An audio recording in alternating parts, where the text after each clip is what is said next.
अस्सलाम वालेकुम अहबाब।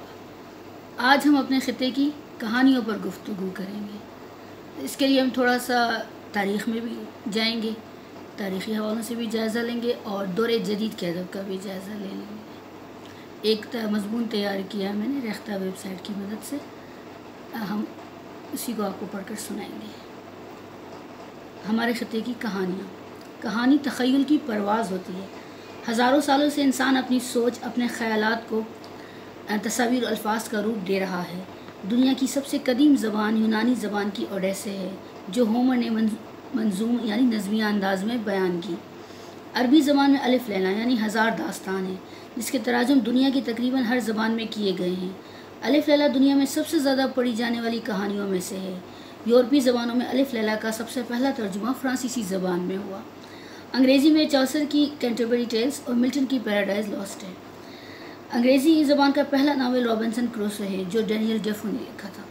पहली और दूसरी जंग अज़ीम के दौरान यूरोप में शानदार अदब तख्लीक हुआ। दौरान जंग हज़ारों अफसाने, नावल, नज़में, हमदियाँ कलाम, तराने, नग़मे, ड्रामे, थिएटर प्लेस लिखे गए, परफॉर्म किए गए, फिल्में बनाई गईं और अभी तक बनाई जा रही हैं।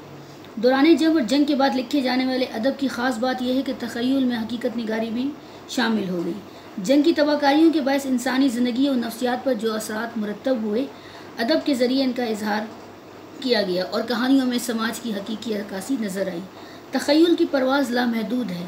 फ़िक्शनल कहानियाँ व साइंसी कहानियाँ भी लिखी गईं। साइंस फ़िक्शन को सिनेमा में बेपनाह पजीराई हासिल हुई। जंगों के बाद लिखने के फ़न में कई जहतों ने जन्म लिया, जिनको अदब के नाक़दीन, सहाफ़ियों और इब्लाग़ के नुमाइंदा अवाम ने मुख्तलिफ़ नाम दिए, जैसे कि पॉपुलर फ़िक्शन, नज़रियाती व प्रोपेगेंडा कहानियाँ, अदब आलिया वग़ैरह वग़ैरह। हमारा ख़ित्ता बहरास जंग में शामिल नहीं हुआ, लेकिन अंग्रेज़ के दौर हुकूमत की बदौलत ख़ित्ते के अदब में भी ज़बरदस्त उतार चढ़ाव और बदलाव आया। ख़ित्ते में सूफ़ी अदब का शोहरा था। शाह अब्दुल लतीफ़ बिटाई, सचल सरमद, सुल्तान बाहो, बाबा भुल्ले शाह, शाह हुसैन, खुशहाल खान खटक ख़ित्ते के सूफ़ी बुज़ुर्ग और शोरा कराम, जिन्होंने अपने शायराना व नसरी कलाम के ज़रिए अमन, सलामती और मोहब्बत का दर्स दिया। लखनऊ के दो नसर निगारों सैयद मोहम्मद हुसैन जहाँ और अहमद हुसैन कंवर ने तलस्सुम होशरबा लिखी, जो दुनिया की सबसे पहली तवील तलस्माती जादुई तसव्वुराती नसर कहलाई। ये 1883 से 1893 के दरमियान लिखी गई। तलस्सुम होशरबा की किरदार उम्र यार, बादशाह नौशेरा, अमीर हमज़ा हमेशा ज़िंदा रहेंगे। हमारे ख़ित्ते की सबसे कदीम दास्तान कलेला और दमना है।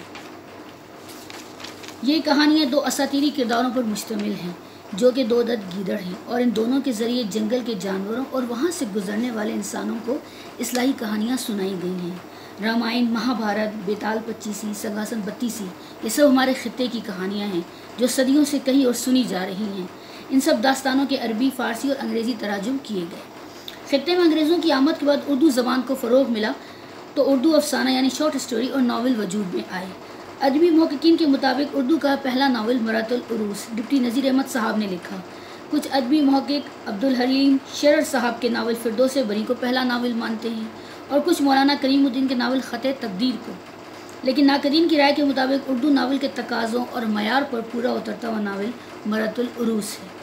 उर्दू का पहला अफ़साना राशिदुल खैरी ने लिखा, जिसका उन्वान नसीर और खतीजा है। मुंशी प्रेमचंद और ग़ुलाम अब्बास के अफ़साने उर्दू अदब का गिरां कदर सरमाया हैं, और नाक़दीन के मुताबिक उर्दू अफ़साने के तकाज़ों पर मुकम्मल तस्लीम किए जाते हैं। उर्दू अफ़साने में किरदार निगारी, मंज़र निगारी, जुज़ियात निगारी को ख़ास अहमियत हासिल है। लातादाद फ़िक्शन निगार, अफ़साना निगार, नसर निगार उर्दू अदब में जगह बना चुके हैं। दौरे जदीद में भी मुकम्मल अफ़सानवी यानी फ़िक्शनल जुज़ियात के साथ उर्दू अफ़साने 1000, 1200 और 1500 अल्फाज पर मुश्तमिल हो सकते हैं। तवील उर्दू अफ़साने और नावलेट भी मौजूद हैं। माइक्रो फ़िक्शन की सूरत में कहानी 100 लफ्ज़ तक भी महदूद हो सकती है, बशर्ते कि मुसन्निफ़ अपना ख्याल कारी तक बखूबी पहुँचा दें। फ्लैश फ़िक्शन और माइक्रो फ़िक्शन का रुझान बैनुल अक़वामी अदब से उर्दू अदब में दाखिल हुआ है। अमेरिकन अदीबों ने मुख्तसरीन तरीन कहानियाँ लिखी, लेकिन नहीं, ज़रा ठहरिए। उर्दू अदब के फसूगर सादत हसन मंटो बहुत पहले ही मुख्तसर कहानी का फसू जगा चुके थे। इनकी मुख्तसर कहानी इस्तक़लाल माइक्रो फ़िक्शन का एक शानदार नमूना है। मैं सिख बनने के लिए हरगिज़ तैयार नहीं, मेरा उस्तरा वापस कर दो मुझे। 13 लफ्ज़ों की इस कहानी में क्या कुछ बयान किया गया है। उसी तरह इनकी एक और कहानी उलहना है। देखो यार, तुमने ब्लैक मार्केट के दाम लिए और इतना रद्दी पेट्रोल दिया कि एक दुकान भी ना जली। मुख्तसर से एक सतर में क्या कुछ बयान किया है। बैनुल अक़वामी शोहरत याफ्ता अदीब अर्नेस्ट हेमिंगवे को भी مختصر کہانیاں کہنے میں کمال حاصل ہے۔ ان کی کہانی فار سیل دنیا کی مشہور اور مختصر ترین کہانی ہے۔ For sale, baby shoes never worn. ترجمہ، برائے فروخت بچے کے جوتے کبھی نہیں پہنیں گے۔ ہمارے خطے کا ادب بین الاقوامی ادب کے تقاضوں کے ساتھ رواں دواں ہے۔ ہمارے پاس ہر دور کے ادیب موجود رہے۔ بین الاقوامی ادب میں شیکسپیئر اور مارلو تھے تو یہاں آغا حشر اور بین الاقوامی ادب میں شیکسپیئر اور مارلو تھے تو یہاں آغا حشر اور امتیاز علی تاج تھے۔ وہاں ٹالسٹائی تھے تو یہاں منشی پریم چند تھے، غلام عباس تھے۔ وہاں برنارڈ شاہ تھے تو یہاں انور سجاد تھے، اشفاق احمد اور ممتاز مفتی تھے۔ وہاں ہارڈی اور جارج اورویل تھے تو ہمارے پاس انتظار حسین اور عبداللہ حسین ہیں۔ وہاں ڈی ایچ لارنس تھے تو ہمارے پاس منصر حسین تارڑ اور مرزا اطہر بیگ ہیں۔ وہاں آسکر وائلڈ تھے تو ہمارے پاس امر مقصود ہیں۔ وہاں بورخیز شیخوف اور موپساں تھے تو ہمارے پاس سعادت حسن منٹو اور مرزا عظیم بے چغتائی اور مسعود نیر ہیں۔ دور جدید میں ہمارے پاس فکشن نگاروں میں احمد اقبال، اسد محمد خان، اجمل سراج، رحمان نشاد، زیب اسکار حسین، محمد جمیل اختر صاحب، رفاقت حیات صاحب اور اقبال خورشید موجود ہیں۔ خطے کے ادب میں خواتین مصنفین کا کردار بھی نمایاں رہا ہے۔ خواتین مصنفین پر ہم الگ سے مضمون میں گفتگو کریں گے۔ میری ذاتی رائے کے مطابق افسانہ یا کہانی میں درد کا پہلو مزاح یا المیہ ہونا چاہیے۔ زبان اور انداز بیاں بھی دلچسپ ہونا چاہیے۔ طوالت یا اختصار سے کوئی فرق نہیں پڑتا کیونکہ دنیا بھر میں ناولز اب بھی پڑھے جا رہے ہیں اور طویل کہانیاں بھی، اس لیے میں کہانی کی طوالت پر اعتراض نہیں کرتی۔ میری توجہ کہانی کے متن و موضوع پر ہوتی ہے۔ انڈیا اور پاکستان میں بہت سارے ادیب اردو اور انگریزی میں مختصر کہانیاں لکھ رہے ہیں۔ پاکستان کے سب سے بڑے اخبار جنگ میں 100 لفظی کہانی کا سلسلہ شروع ہوا۔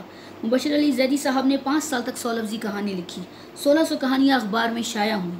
100 لفظی کہانیاں عوام میں بے پناہ مقبول ہوئیں۔ یہ کہانیاں کتابی صورت میں بھی سامنے آئیں اور عوام سے پذیرائی حاصل کی۔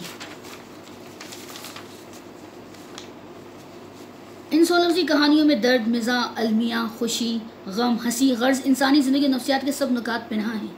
ہر کہانی کا موضوع الگ ہے اور یہی ان کی خوبی ہے۔ ناقدین کی رائے اور ادب عالیہ میں جگہ پانے یا نہ پانے کی بات سے قطع نظر، کہانی کا یہ انداز انوکھا ہے اور ذاتی طور پر کہانی کا یہ روپ مجھے بہت منفرد محسوس ہوتا ہے۔ اس لیے ہم اپنے مضمون کا اختتام ایک 100 لفظی کہانی سے کریں گے جس کا عنوان ہے کبڑا حلوائی۔ یہ کہانی یہ کہانی مبشر علی زیدی صاحب کی کتاب نمک پارے سے منتخب کی گئی ہے۔ کبڑا حلوائی۔ خراسان کے بازار میں کبڑے حلوائی کی دکان تھی۔ اس کی مٹھائیاں کم بکتی تھیں لیکن لوگ دور دور سے نمک پارے خریدنے آتے تھے۔ ایک دن مبشر نے پوچھا، آغا تمہارے نمک پارے مزے کے ہوتے ہیں، انہیں بنانے کی ترکیب کیا ہے؟ وہ نامراد بولا، میں پیدائشی قصہ بولوں، جب کوئی حلوائی کہتا ہے تو جگر پارا پارا ہو جاتا ہے۔ کبڑا کہہ کر سب زخموں پر نمک چھڑکتے ہیں، بس ایسے بنتے ہیں یہ نمک پارے۔ مبشر نے 1.5 پاؤ تلوا لیے، سوچنے لگا شام کی چائے پر دوستوں کو پیش کروں گا۔ جگر پارے۔ بہت بہت شکریہ۔